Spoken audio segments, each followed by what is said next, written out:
السلام علیکم ورحمۃ اللہ وبرکاتہ۔ الحمد للہ نحمده ونستعینه ونستغفره ونؤمن به ونتوکل علیہ ونعوذ باللہ من شرور انفسنا ومن سیئات اعمالنا من یهده اللہ فلا مضل له ومن یضلله فلا ہادی له واشهد ان لا الہ الا اللہ وحدہ لا شریک له واشهد ان محمدا عبده ورسوله اما بعد فإن خیر الحدیث کتاب اللہ وخیر الہدی ہدی محمد صلی اللہ علیہ وسلم وشر الامور محدثاتها وکل محدثۃ بدعہ وکل بدعۃ ضلالہ وکل ضلالۃ فی النار۔ اعوذ باللہ السمیع العلیم من الشیطان الرجیم من حمزہ ونفخہ ونفثہ۔ بسم اللہ الرحمن الرحیم۔ سورۃ الاحزاب۔ سورہ احزاب مدنی سورت ہے۔ اس کا 33 نمبر ہے مصحف میں اور 90 نمبر ہے نزولی ترتیب سے۔ سورہ احزاب کا جو نام ہے، حزب کی جمع ہے احزاب، گروہوں کو کہا جاتا ہے کیونکہ تمام گروہوں نے مل کر مدینے پہ حملہ کیا تھا، جسے غزوہ احزاب کہا جاتا ہے، اس لیے اس سورت کا نام سورہ احزاب ہے۔ اس میں غزوہ احزاب کا تذکرہ ہے۔ سورہ احزاب میں 9 رکوع ہیں اور 73 آیات ہیں۔ سورت کا آغاز کرتے ہیں بسم اللہ الرحمن الرحیم۔ یا ایہا النبی اتق اللہ ولا تطع الکافرین والمنافقین ان اللہ کان علیما حکیما۔ اے نبی صلی اللہ علیہ وسلم، اللہ سے ڈرو اور کفار و منافقین کی اطاعت نہ کرو، یعنی ان کی باتوں پہ دھیان نہ دو۔ حقیقت میں علیم اور حکیم تو اللہ ہی ہے۔ پیروی کرو اس بات کی جس کا اشارہ تمہارے رب کی طرف سے تمہیں کیا جا رہا ہے۔ اللہ ہر اس بات سے باخبر ہے جو تم لوگ کرتے ہو۔ اللہ پر توکل کرو، اللہ ہی وکیل ہونے کے لیے کافی ہے۔ کون سی بات ہے جس کا اشارہ آپ کو آپ کے رب کی طرف سے کیا جا رہا ہے؟ وہ بات ہے نبی صلی اللہ علیہ وآلہ وسلم کا حضرت زینب کے ساتھ نکاح،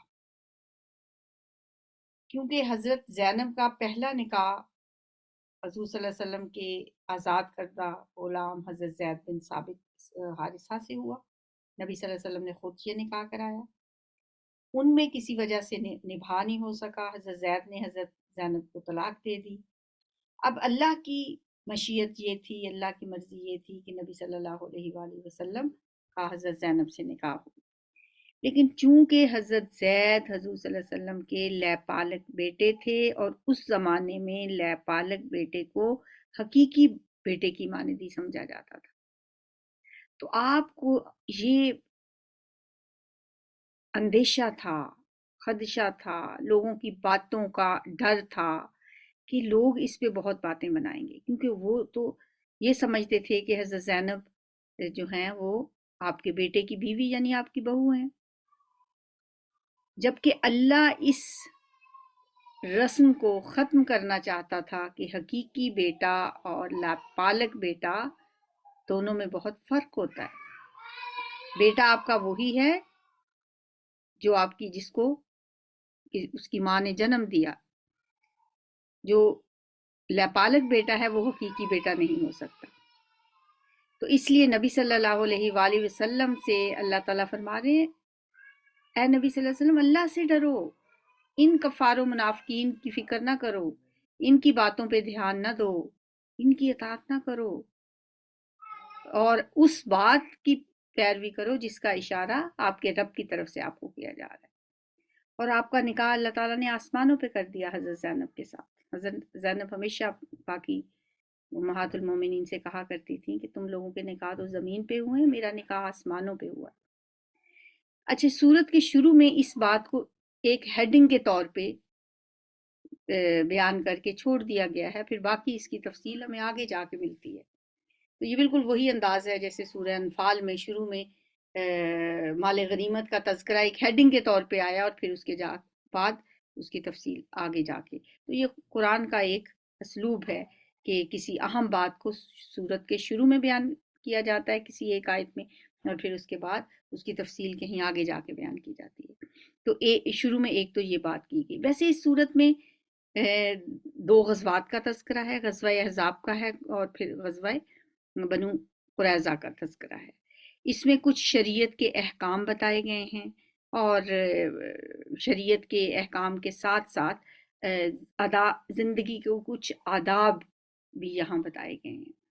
تو یہ 3 باتیں ہیں جو ان میں ساتھ ساتھ چلتی ہیں سورہ احزاب میں. اللہ نے کسی شخص کے دھڑ میں 2 دل نہیں بنائے. ما جعل اللہ لرجل من قلبین فی جوفہ. 2 دل نہیں ہوتے کسی کے. ہاں یہ جو ہم کہتے ہیں محاورتاً کہ اس کا تو دل اس کے ساتھ مل گیا ہے، یا یہ کہ میرا دل کرتا ہے، ایک میرا یہ دل کرتا ہے ایک کام کو، دوسرا دل میرا یہ کرتا ہے. تو 2 دل نہیں کسی کے ہوتے. نہ اللہ نے کسی کے شخص کے سینے میں 2 دل بنائے ہیں. جس طرح کسی کے سینے میں 2 دل نہیں ہو سکتے، اسی طرح اللہ نے تم لوگوں کی ان بیویوں کو جن سے تم زہار کر لیتے ہو انہیں تمہاری ماں بنایا ہے.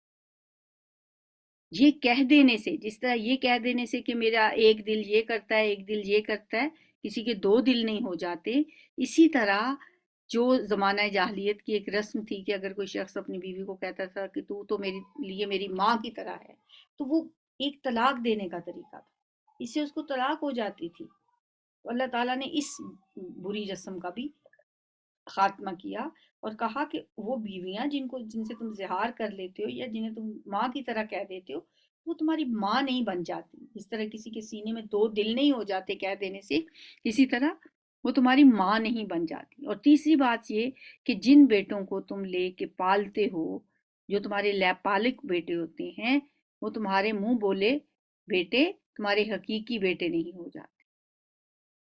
وما جعل ادعیاکم ابناکم. اس نے تمہارے منہ بولے بیٹوں کو تمہارا حقیقی بیٹا نہیں بنایا ہے. یہ تو وہ باتیں ہیں جو تم لوگ اپنے منہ سے نکال دیتے ہو. مطلب یہ تینوں باتیں، کسی کا یہ کہہ دینا میرے 2 دل ہیں، کسی کا یہ کہہ دینا کہ یہ میرا بیٹا ہے، اور اس کو بے شک وہ بیٹوں کی طرح ہی سب کچھ کرے، پیار کرے، خیال کرے، تربیت کرے، لیکن وہ اس کا حقیقی بیٹا نہیں ہو سکتا. اور اسی طرح اگر کوئی شخص زہار کر لیتا ہے، زہار کا بھی یہاں سرسری سا تذکرہ ہے، اس کا تفصیلی حکم 28ویں پارے میں ہمیں ملتا ہے. سمی اللہ التی والا جو ہے کہ اللہ نے سن لی اس عورت کی بات، وہاں پہ بھی زہار ہی کا واقعہ بیان ہوا ہے کہ زہار جو ہے یہ بھی ایک تمہارے منہ کی بات ہے جو تم کہہ دیتے ہو کہ تم میرے لیے میری ماں کی طرح ہو. ایسا کہہ دینے سے وہ بیوی تمہاری ماں نہیں بن جاتی اور نہ ہی طلاق واقعہ ہوتی ہے. مگر اللہ وہ بات کہتا ہے جو مبنی بر حقیقت ہے. واللہ یقول الحق وہو یہدی السبیل. اور وہی صحیح طریقے کی طرف رہنمائی کرتا ہے.